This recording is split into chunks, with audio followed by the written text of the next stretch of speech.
As I mentioned before, the second half of the season was hastily cobbled together by the showrunners, and this is becoming more apparent as we go forward. Characters are now teleporting to different parts of the world from scene to scene simply because it needs to happen in order for the plot to move forward with any sense of coherence. Major significant events are also happening off-screen and are never given any real explanation, but once again, this needs to happen, otherwise the story simply cannot move forward. Not that there's much of a story to begin with. Secret Invasion is bad. Episode 5.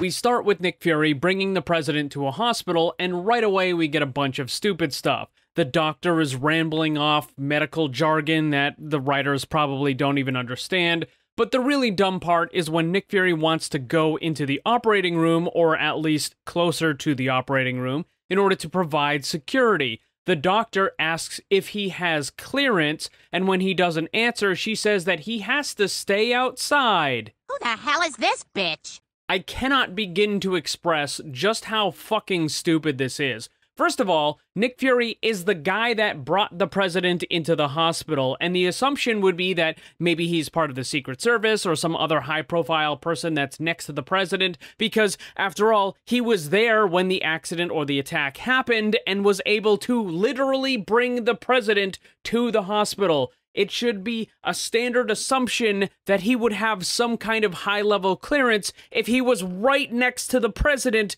when all of that bad stuff happened. But since this is the MCU, we have to give random strong female doctor lady her own girl boss moment, in which case she turns Nick Fury into a bitch and tells him to sit outside the operating room area.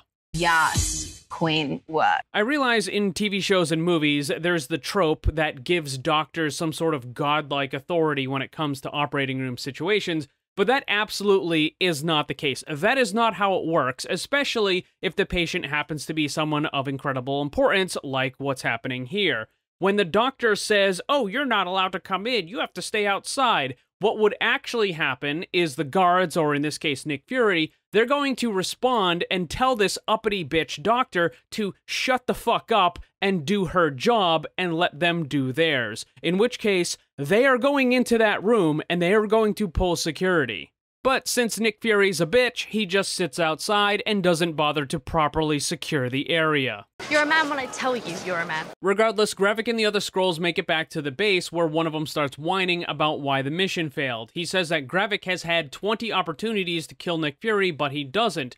Gravik responds by saying that he can't kill Nick Fury right now because he knows the locations of the DNA from the Avengers, and they need that in order to make more Super Skrulls. But the guy keeps pushing, so Gravik gets angry and just kills him. Then he orders the rest of the Skrulls to go and kill Nick Fury's wife for failing to follow orders in the previous episode. Fem Rhodey is on his way to the hospital in order to finish off the president when he gets a call from Gravik, who says that there's a change of plans. He now wants Fem Rhodey to convince the president that the attack was from a combination of Russians and Skrulls, and he also wants Fem Rhodey to reveal the location of the Skrull base to further prove it. Fem Rhodey gets upset because this will put Skrulls in danger, but Gravik says that's the point.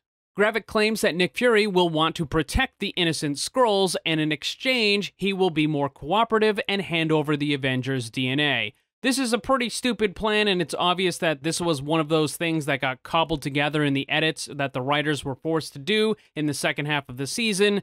It's just pretty much garbage. Professionals have standards. Fem Rhodey arrives at the hospital where he's confronted by Nick Fury and some very contrived writing. Fury holds a gun to Fem Rhodey's head and says that he knows Fem Rhodey is a Skrull, and Fem Rhodey says that he's not going to reveal himself, and the only way that he can possibly prove it is that Nick Fury would have to kill him in order to get him to change back into his normal form. There's another one of the Secret Service standing by who is also probably a Skrull. In fact, all of them are likely Skrulls at this point. Fem Rhodey says that he's going to release the video of Gravik killing Maria, and this is going to cause Nick Fury to be hunted by the rest of the world. Now that's a bit of a problem. Nick Fury is forced to escape when 20 guards suddenly appear out of nowhere, and I have to point out that they're all very synchronized, which is kind of weird. This is something that the show has done multiple times already, where they show the Skrulls reacting in almost perfect synchronicity, but that doesn't really make sense, and it's not something that the Skrulls would even be able to do. They're not robots, they're just aliens, so they should all be moving kind of individually. The fact that they have perfect synchronicity between their movements just doesn't make any sense. That's not who they are. It looks dumb and fake. Back in London, one of the British leaders is visited by the annoying woman Sonia. She asks where to find a certain scientist. When the guy refuses to tell her, she shoots him in the leg. A bunch of guards rush in to see the guy shifting back into a Skrull form, except the special effects department seems to forget that Skrulls do not have red blood. Their blood is purple. Good job, Disney. That's what turns me on about you. Your attention to detail. What the special effects team is doing here doesn't even make any sense. They made it so that the guy's hand is green like a Skrull, but the blood is red? Why? How? Do you not pay attention? Also, I'm not even sure how Sonya knew that this guy was a Skrull to begin with. Maybe she learned it off screen. Maybe it was something that the guy in the meat locker told her. I don't really know, and I don't think the writers know either. Back at the Skrull hideout, Gravik is confronted by a bunch of the other Skrulls who are angry with him about what he's been doing and the fact that he killed that other guy in the other scene. They attack him, and they seem to be getting the upper hand because, for whatever reason, Gravik fails to remember that he has additional Super Skrull powers, and for whatever reason, he just lets them hit him a bunch of times. And then eventually he finally remembers and pretty much instantly kills all of them in a matter of seconds. The buffoonery is endless. Nick Fury meets up with Danny, where she reveals the reason why she left her father in the previous episode, and it's because she knew that he would lose. Nick Fury says that Talos didn't lose, he chose the path of struggle, which is really fucking stupid. He definitely got stabbed and he died, and yeah, that's a loss. That's what we would call a loss on that one. That's because you're stupid. Regardless, Danny says that Gravik is looking for something called the Harvest, and she also says that she wants to properly bury her father, Talos, because I guess she cares about him again, even though in the previous episode she didn't care about him, and then the one before that she did care about, and then the one before that she didn't, and it keeps going back and forth. It's hard to keep track. She doesn't really seem to be very consistent with whether or not she actually cares about her father. But hey, I guess now we're going with the she cares, I guess. What a story! Nick Fury tosses a set of keys to Danny, which turn out to be the keys for a van outside, and this is gonna get dumb, but we'll come back to that later. In the next scene, the annoying lady is in someone's house, which turns out to be the scientist she had been looking for. There's both a man and a woman here who both turn out to be Skrulls. The annoying lady has a bunch of guards that take them into custody, and she starts asking them both questions, and the male Skrull starts to answer, but the annoying lady quickly does a shushing motion towards him. By now, it's glaringly obvious that this character, the annoying lady, is nothing more than the extremely sexist personification of the feminist strong woman trope, and trust me, it's gonna get even worse in a little bit. The female Skrull is shown to be a genius who was working on the Super Skrull machine, but don't worry, it gets worse. Moments later, some of the guards are about to destroy the house when the male Skrull breaks his handcuffs and takes the female Skrull hostage. He says that he won't let anyone betray Gravik and that he will kill the female scientist if necessary. The annoying woman responds by saying, "Oh, I don't doubt you for a moment. The males in my species are very similar. If they're not busy gaslighting you, they're threatening you with murder. It's what all the podcasts are about." This level of delusion, I have never seen anyone deny reality quite like this. And yes, that is actually what the character said, word for word. The irony here is that this annoying woman is extraordinarily sexist. She is a bigot of the highest caliber.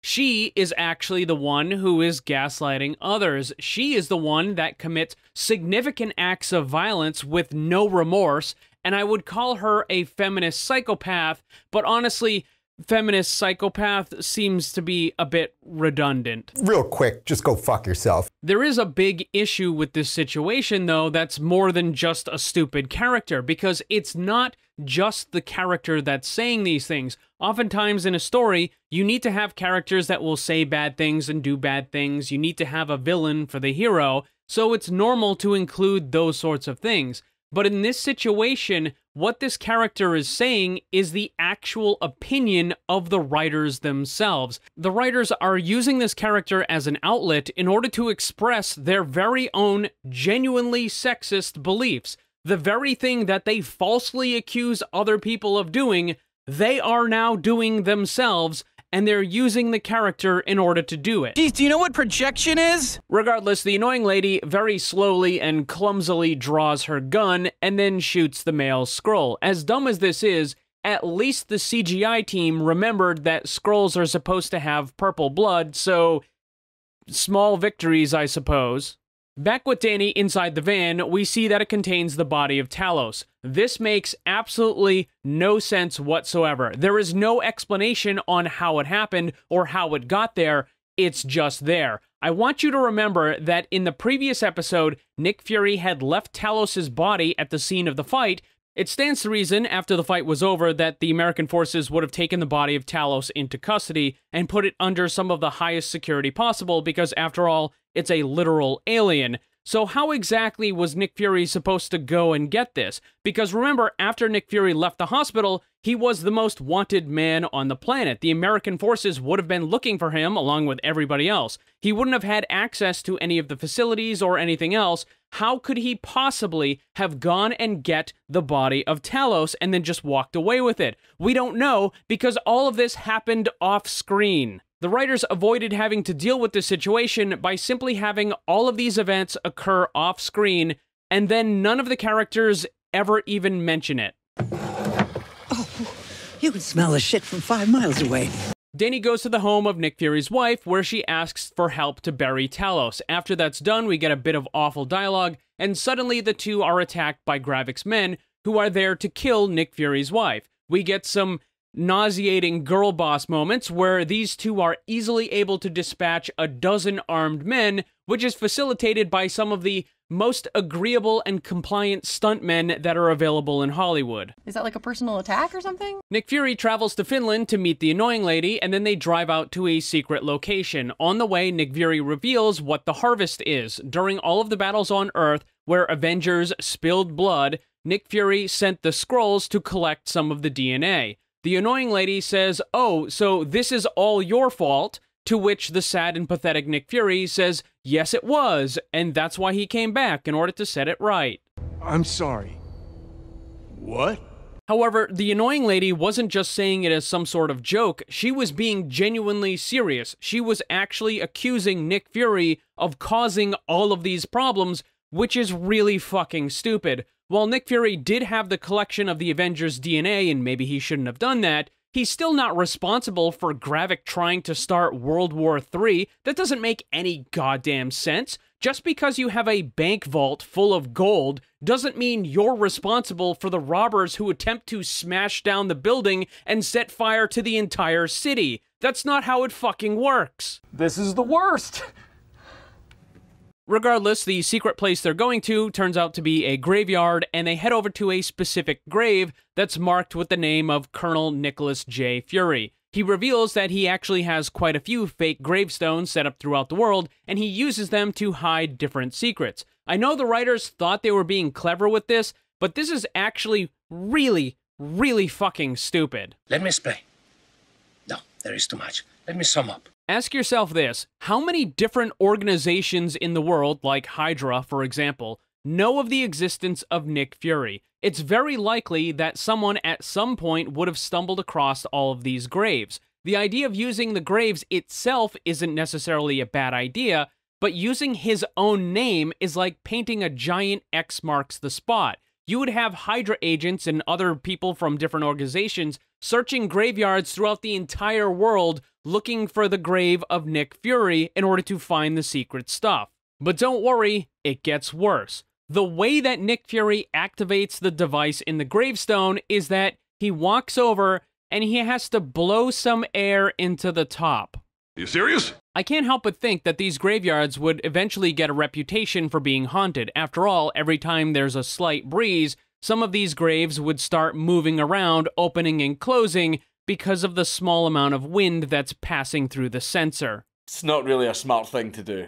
And speaking of things that are stupid, the harvest itself is nonsensical. It is a single vial that contains the DNA of all the different Avengers, plus a whole bunch of other characters, but there's no way of separating it. There's no labels, there's no different containers. All of that DNA is just crammed into a single vial, and it's just made sort of a DNA slurry. There's no way that you could ever possibly use this in any meaningful way. There's no way to separate the different DNA, and even the Super Skrull machine that's supposed to infuse the DNA into the Skrulls, that even doesn't quite work, because you wouldn't be able to separate the different characters. We're going to see that in the next episode, where it's actually going to show, oh yeah, all the different people that you're taking the DNA from. But there's no way to know, because it would just be a big slurry of DNA in this single vial. This is, without a doubt, the single worst possible way that you could ever have of trying to contain all of these different samples of DNA,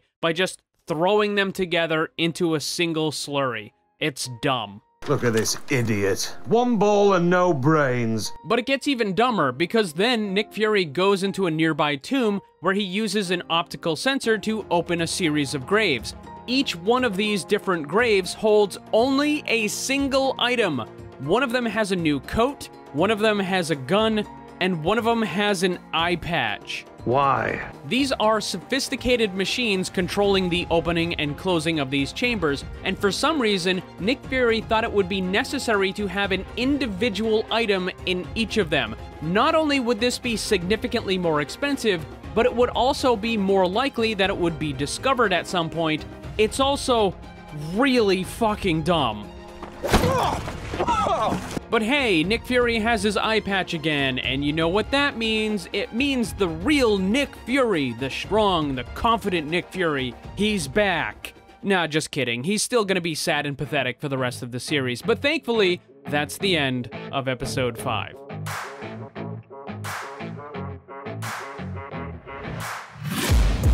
Taking shots at the enemy, I'm gonna make it to the top, leave a legacy. If I got something to say, you better let me speak. Turn it up a new degree, bitch, you ain't seen anything. I pop off with the new rock, electronic, blow the sonic roof up. I'm too honest when I take a few shots, they're too toxic, need to take the new song.